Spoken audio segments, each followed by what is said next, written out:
You walk into someone's home and it feels different. Clean lines, open space, almost nothing on the counters. You feel calmer just standing there. Meanwhile, your own closet is bursting at the seams and you can't remember the last time you saw your desk surface. What separates people who are happy with less from those who can't seem to let go?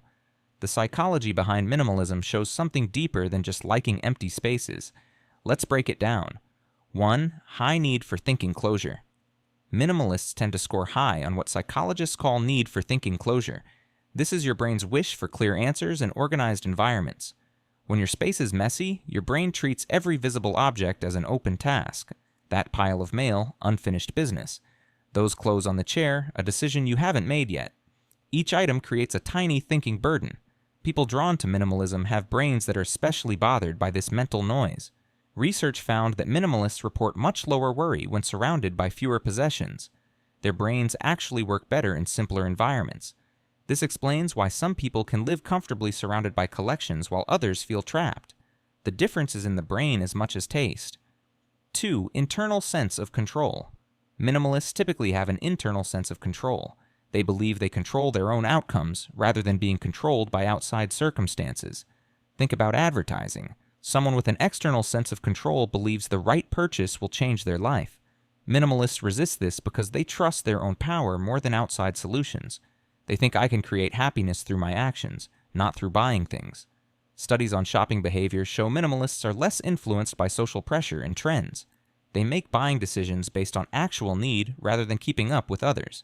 Owning less means less to manage, which strengthens their sense of independence. 3. Lower materialism, higher experience values.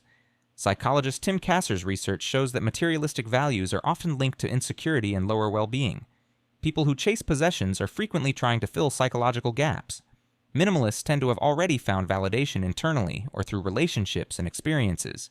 They don't need objects to prove who they are. Van Boven and Gilovich's studies reveal that experience purchases create more lasting satisfaction than material ones. Minimalists naturally understand this. They'd rather spend money on travel, learning, or time with people than on gathering possessions. This reflects a basic difference in how they build identity. Minimalists see themselves as defined by what they do and who they connect with, not what they own. 4. Sensitivity to environmental overstimulation. Some people are simply more sensitive to sensory input, a trait found in about 20% of the population. For these individuals, busy environments are truly overwhelming. A cluttered room doesn't just look messy, it feels chaotic. Each object competes for attention, creating mental noise. Studies using MRI scans show that visual clutter activates the brain's stress response. Minimalists often fall into the category whose brains react more intensely to environmental chaos. This explains why minimalism often extends beyond physical possessions. They typically prefer simple schedules, fewer commitments, and streamlined routines. They're creating calm across all areas of life. 5. Future-oriented time perspective. Minimalists have what psychologists call a future-oriented time perspective. They think about long-term consequences more than immediate satisfaction. When considering a purchase, they don't just ask, "Do I want this?" They ask, "Will I still want this in a year?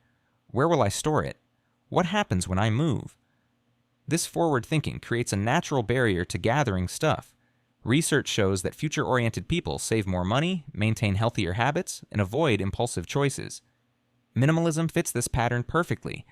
It's the result of consistently choosing long-term simplicity over short-term desire. Understanding the psychology behind minimalism reveals that it's not about deprivation or following a trend. It's a natural fit for certain thinking and personality traits. If you're drawn to minimalism, you probably have a brain that craves order, values independence, seeks meaning through experiences, or thinks carefully about the future. And if minimalism doesn't appeal to you, that's equally valid. Your brain might thrive on variety or find comfort in abundance. The key is understanding your own psychology and designing a life that works with it, not against it. If you love this video, you will love the next one coming. Kindly subscribe and leave a comment below. See you in the next one.